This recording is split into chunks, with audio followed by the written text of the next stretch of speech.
Les fournisseurs sur Alibaba, ils aiment les petits nouveaux. Pourquoi ils aiment les petits nouveaux? Parce que facilement on peut te berner. Parce que toi, ce qui t'intéresse, c'est le prix. Il faut qu'on diminue. Alors que tu veux acheter qu'une pièce, deux pièces, ils regardent déjà ton profil, ils voient que tu es un nouveau, tu es dans un pays africain, tu ne connais pas l'importation. Allô, bonjour, c'est combien le prix? Où il y a des personnes qui mettent directement dans le panier et ils veulent acheter.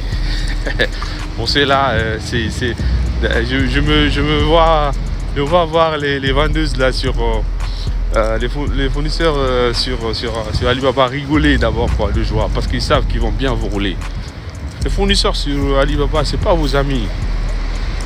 Faut pas dire que les Chinois c'est pas vos amis, c'est pas vos amis.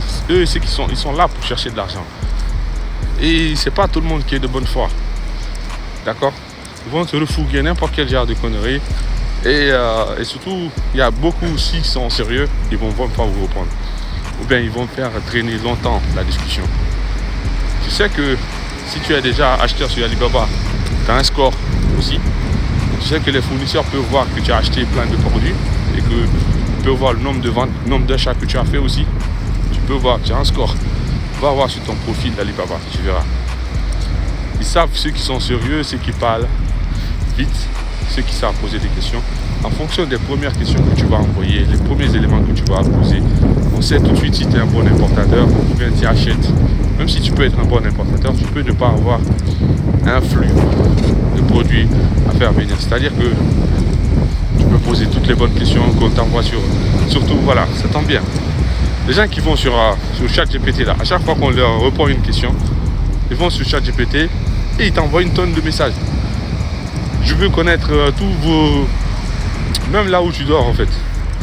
C'est pas comme ça, il faut lire ce qu'on vous envoie. Par exemple, si vous échangez, posez des bonnes questions. C'est pour avoir une idée. Après, c'est un échange entre humains, c'est pas entre robots. D'accord? Nous, par exemple, quand tu nous envoies certains messages qui sont prêts à enregistrer pour pouvoir gagner du temps. Mais quand la discussion rentre à fond, c'est un humain qui parle avec toi. C'est pas un robot, c'est pas des messages prêts à enregistrer. Si tu viens sur la discussion, le chat avec un fournisseur, mais que tu ne prennes pas le temps de poser les questions qu'il faut, ne balance pas genre un texte que tu as copié sur GPT, tu colles comme ça, sans même relire le message, sans même analyser, couper certaines parties qui ne sont pas utiles, ou bien même ça va poser des questions. Et il y a des personnes qui te mentent comme ça. Oui, moi j'ai déjà suivi une formation, j'ai besoin de votre adresse. D'accord. Ok, tu as suivi la formation, tu as besoin de mon adresse, voici mon adresse. Ok. Normalement, si tu me dis ça, moi je te fournis simplement l'adresse. Mais comme moi je ne veux pas perdre mon temps et je connais le niveau des gens, je leur donne toujours beaucoup d'informations, comme par exemple le shipping mark, comment créer un shipping mark. Je les demande quelques informations pour juger de leur sérieux. Et ensuite, je les crée un compte. Qu'ils achètent ou pas, ils auront déjà un shipping mark avec nous.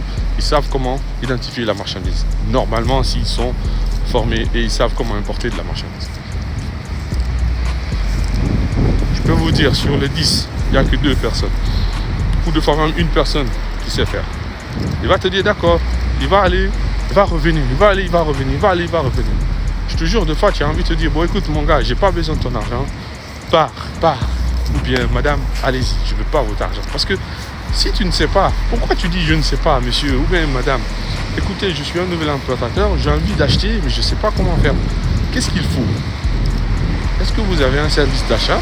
Ou bien, comment il faut faire?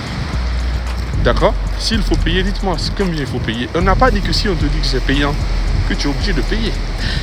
C'est là-bas aussi les gens ils se trompent. Tu peux demander le prix d'un service et tu n'es pas obligé de l'acheter.